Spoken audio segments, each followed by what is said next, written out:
Welcome to Get in the Lab, the raw truth about couples in business. I'm your host, Megan Pangan. And I'm Kevin Levu. And let's get in the lab. All right, so episode number 5. Yay! So episode number 5, I wanted to talk a little bit about this box right here. If you can't see us, you're hearing us, I'm holding up a Christmas colored box. So in here, I was talking to a friend on YouTube, and they have this thing called the boyfriend and girlfriend tag. I know I'm late, but I'm old and stuff. So what it is I'm not that old.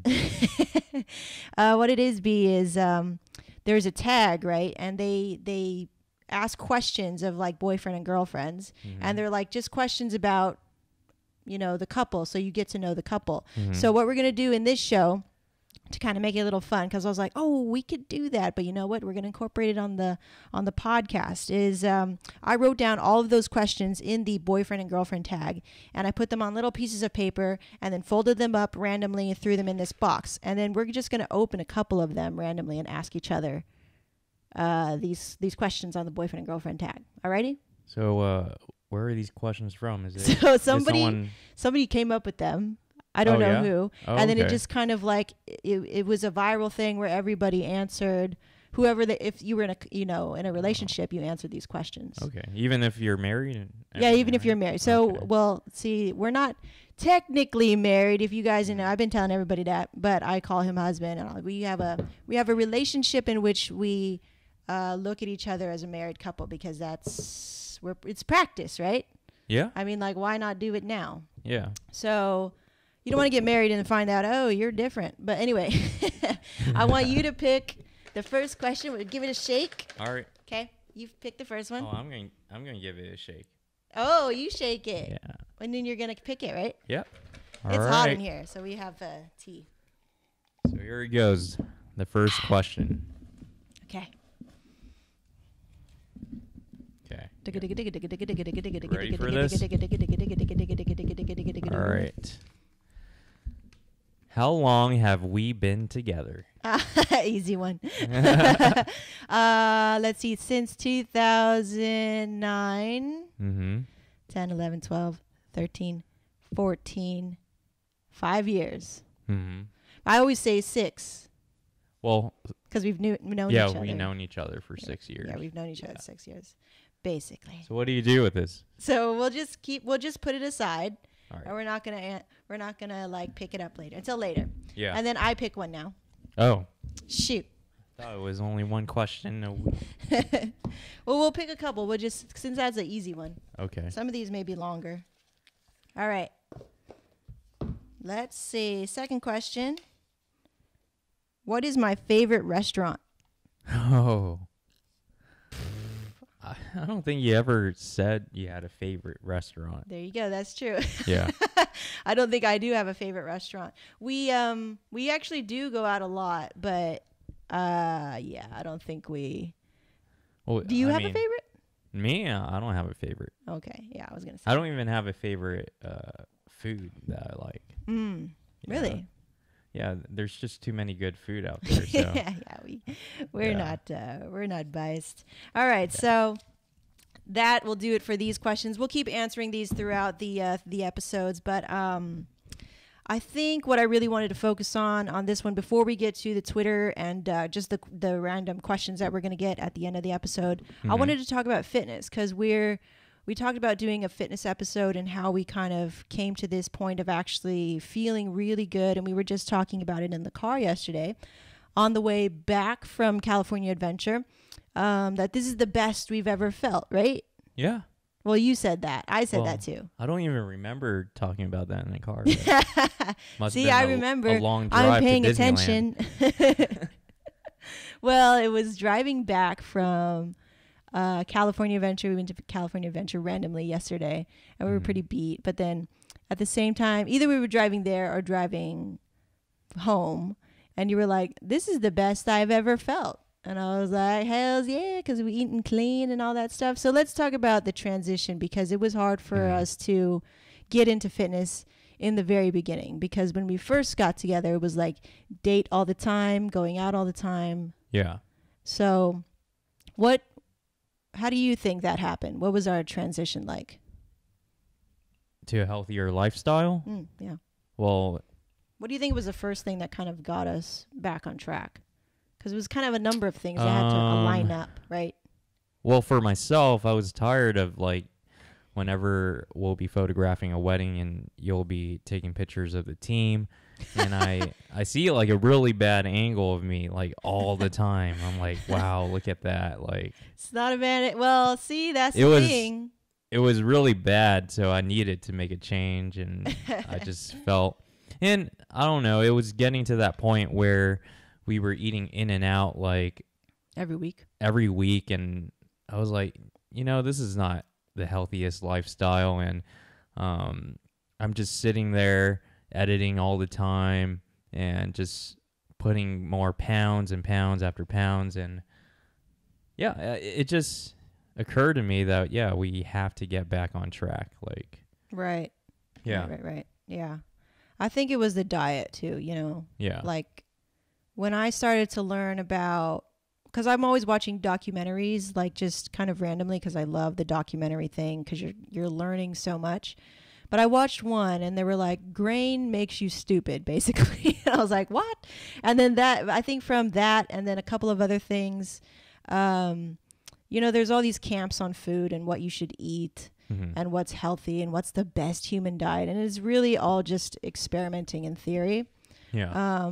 But I found that when we did start eliminating grains, white starchy carbs and stuff like that, like the bloating went down significantly. Although we had to start eating more because you didn't have that full feeling anymore.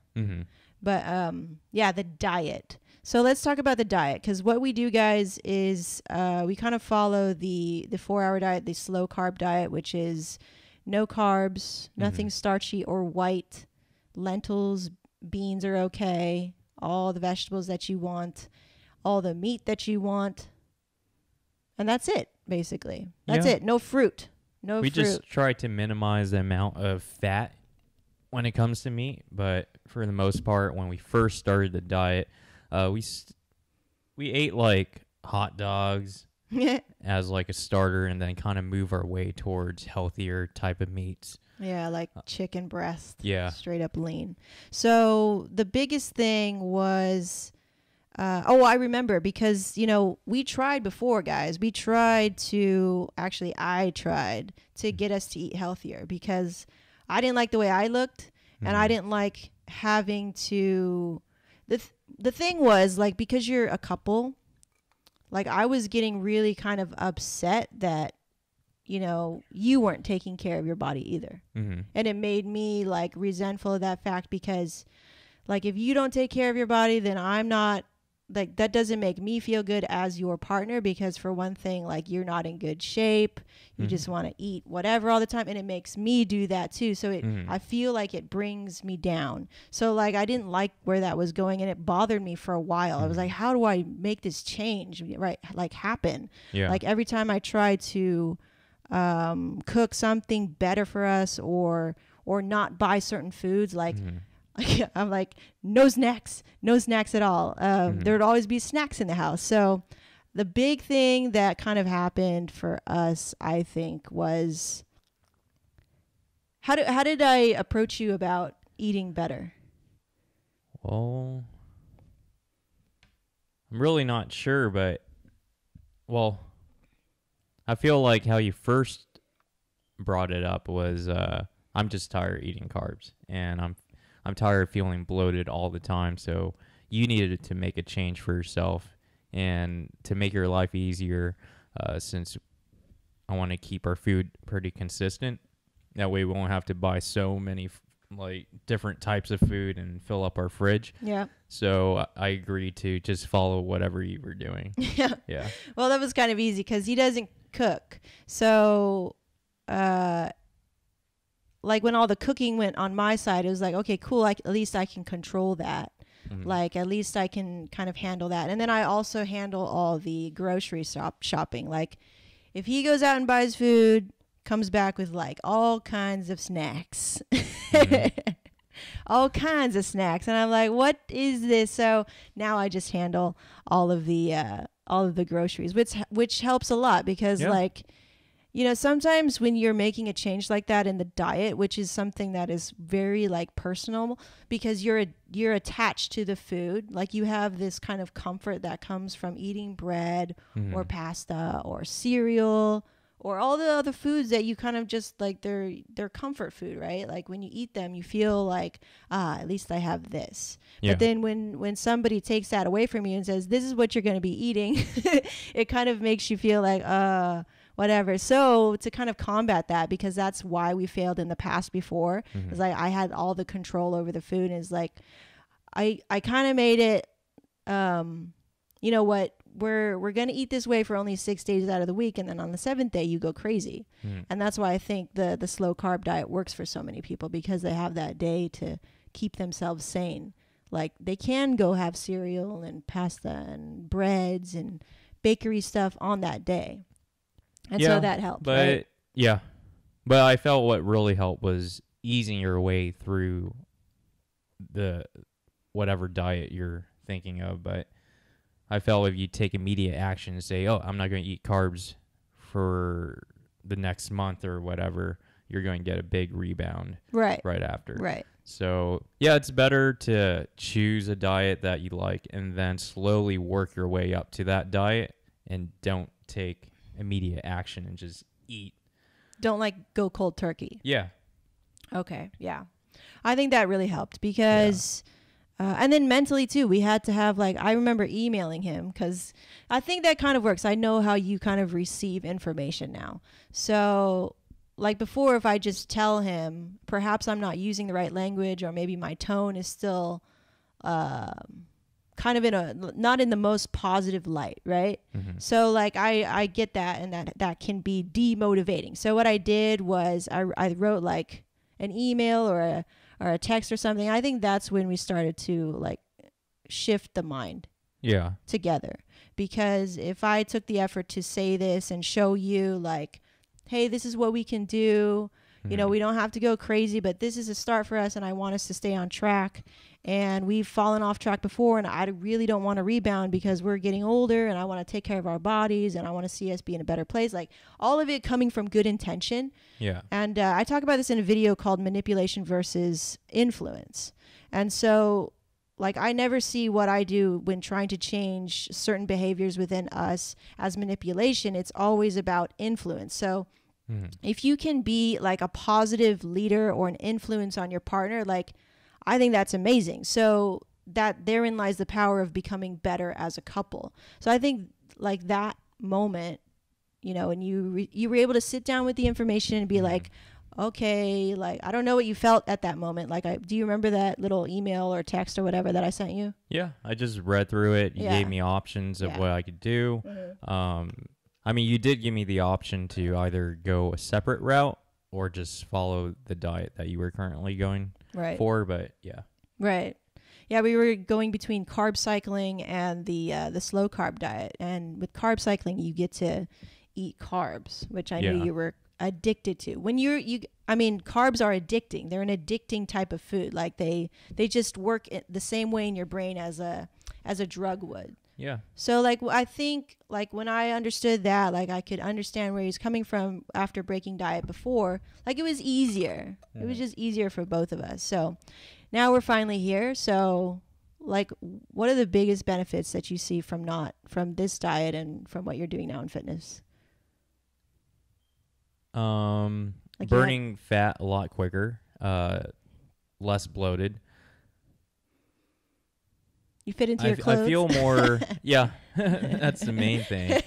The clothes fit once again. Yeah, I have Mine like too. I used to have pants that would range from like 32 to all the way to 34. So when I do gain the weight, I have 34 pants. But then now I kind of toss those out the door and just kind of motivate myself. Let's just stick with one size here. Yeah. True. Okay, cool.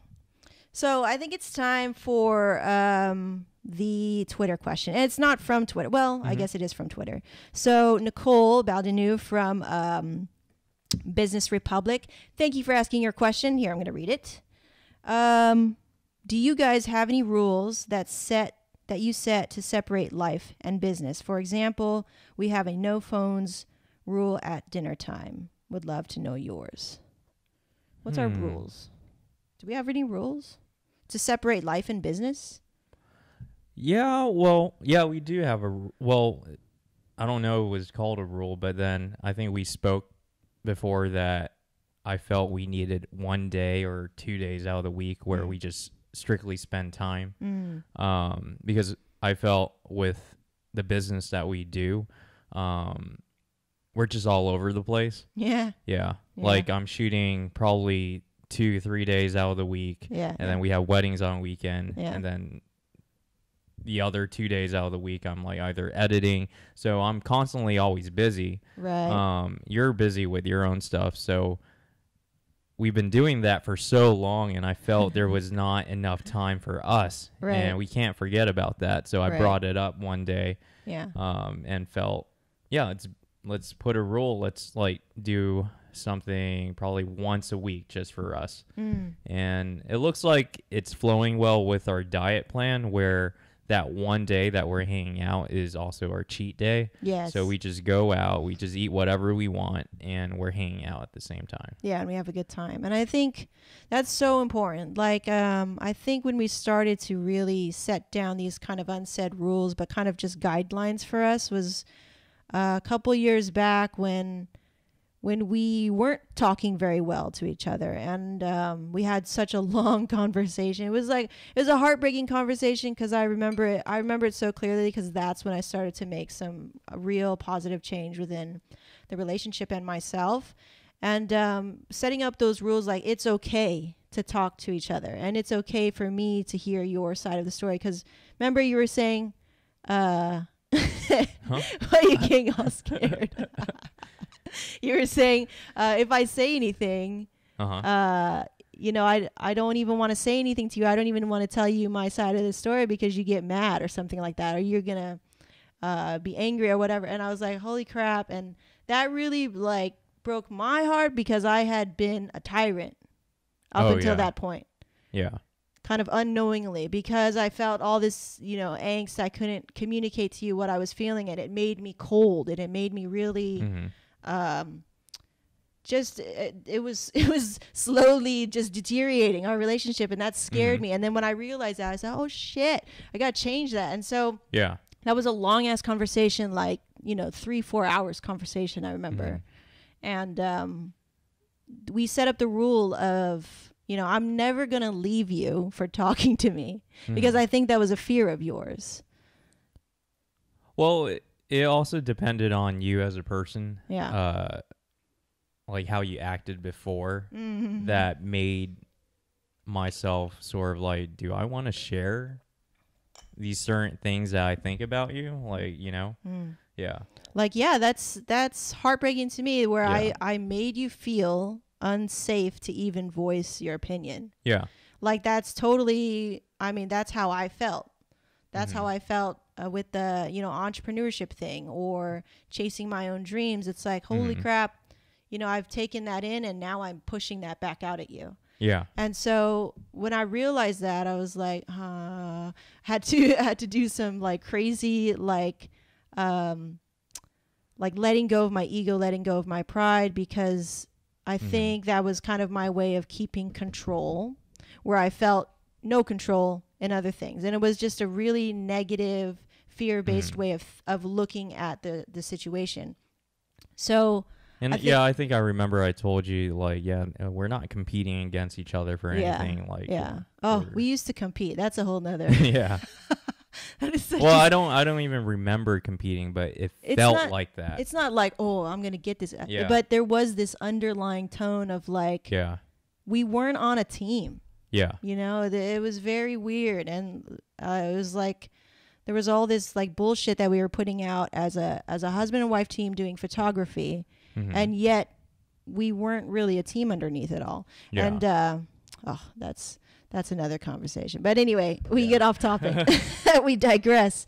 But yeah, during that time, I forget what I was saying, but there's the rules are, we're never going Mhm. to leave each other for talking to each other. We're just talking. Yeah, it's just I mean, discussion. every couple is going to get into arguments, and then they're going to either have a choice to resolve it right there, or it just takes time for others. But communication is always important. Right. Yeah. Right. And then, I also want to point out that you're the planner of us. Like, you love to plan stuff. Like, he's always planning things. I'm not really a planner, but or else we'll be staying at home all the time. So. I'm a homebody, so I have no problem. And an introvert, like a true introvert. I would just sit there and play video games all day if I could. Like, I'm fine with that. But I realized that he would go crazy staying in the home, and sometimes I really have to like snap out of it and be like and be understanding, like, okay, yeah, we have been in the home too long, let's get out. And most of those like excursions just bring us to Target. Yeah, it'll be 11 at night and we're at Target and GameStop, try and check on this one game for that I'd never buy. So I hope we answered your question, Nicole. It is difficult to separate life and business sometimes because our life is our business. Not 100%, but you know, we're like hustlers. Like, we like what we do, and so, like you said, you don't really think of the work that you do as work. Yeah. Except when you're showing up at the wedding and shooting. Yeah. And our main conversation, like, just is always, I mean, it's not about building or growing the business, but we're always being innovative, talking about just different things that can help other business, just not ours. So, Right. True that. So, but we just enjoy talking about it. So we do. We talk about it probably, I don't know. What else do we talk about other than business? Working out. Working out. I always talk about food. Food, yeah. But other than that. Yeah, that's it. Yeah. Yeah. But, yeah. I think we'll talk about more stuff if we traveled more, but traveling. We can talk forever about Japan. Yeah. If you want us to. Japan. I think we're gonna end that episode here. What are you looking forward to? We're about to go camping, but we've said that already. Your birthday. Oh, my birthday. You know, Kevin always does something crazy for my birthday, and every time I cry, hard. This one will be different. Good. No more crying. I want to be happy on my birthday. I think we'll be on a plane on her birthday, but... Oh, yeah. No. Oh, yeah. We have a wedding in D.C., right? So whatever. That'll be different. But yeah, what I'm looking forward to is, again, the Veda meetup that's happening here in downtown Fullerton. If you want to come out, we're going to be talking YouTube, video, digital media, social media presence, personal branding, and we're going to be recording it all. So for all the peeps who were on Veda and couldn't come to the meetup because you're in a different country or whatever, we're going to be recording it. We're going to be doing all that, having lots of fun. And we'll miss you, and I'm looking forward to that. But, yeah, with that, I think we're good. Once again, my name is Megan. Yeah, I'm Kevin. And we're out. We out.